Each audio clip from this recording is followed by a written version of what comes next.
Inilah tanda gejala stroke yang sering diabaikan. Pertama itu adalah kelelahan dan pandangan kabur. Banyak yang mengira kondisi ini disebabkan kelelahan karena aktivitas atau karena usia.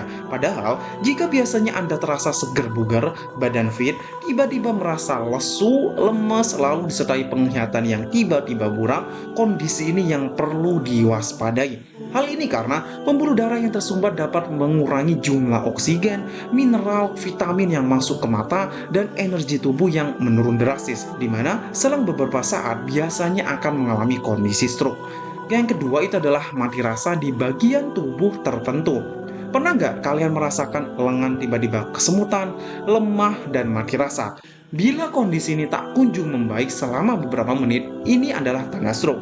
Berdasarkan beberapa penelitian, gejala penyakit stroke yang sering dilaporkan adalah munculnya perasaan mati rasa di bagian tubuh tertentu. Bahkan bisa menyebabkan hilang keseimbangan, tiba-tiba sering tersandung dan tidak bisa berjalan lurus. Hal ini dikarenakan menurunnya aliran darah lewat arteri yang menuju tulang belakang hingga ke bagian kepala. Kondisi inilah yang menyebabkan mati rasa di salah satu sisi tubuh. Yang ketiga itu adalah sakit kepala parah. Bila tiba-tiba mengalami sakit kepala berat tanpa penyebab yang jelas, ini adalah indikasi mengalami stroke.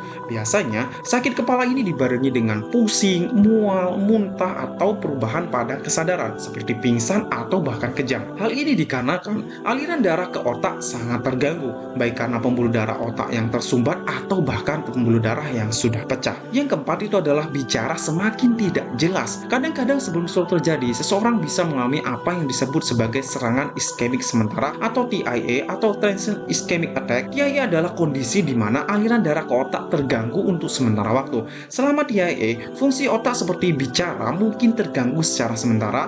Kondisi ini adalah peringatan sebelum stroke yang lebih serius terjadi. Bahkan, kondisi TIA ini bisa menyebabkan lidah terasa kaku dan cadel. Oleh karenanya, ketika ada keluarga, saudara yang mengalami gejala-gejala di atas, segeralah mencari pertolongan medis. Selama itu masih golden period, yakni 4,5 jam pertama gejala stroke muncul, insya Allah bisa balik. Namun, apabila pada rentang waktu tersebut penderita tidak mendapatkan penanganan, maka risiko kerusakan otak permanen akan meningkat. Hal ini karena orang dengan serangan stroke memerlukan oksigen dan nutrisi secepatnya untuk memperbaiki jaringan yang rusak, bahkan akibatnya akan sangat fatal meski hanya terlambat 1 detik saja. Semoga kita semua terhindar dari penyakit ini dan yang dalam pemulihan semoga selalu diberkakan kesehatan dan kesembuhan. Amin, amin, Allahumma amin. Semoga bermanfaat dan yuk hidup sehat. Semangat!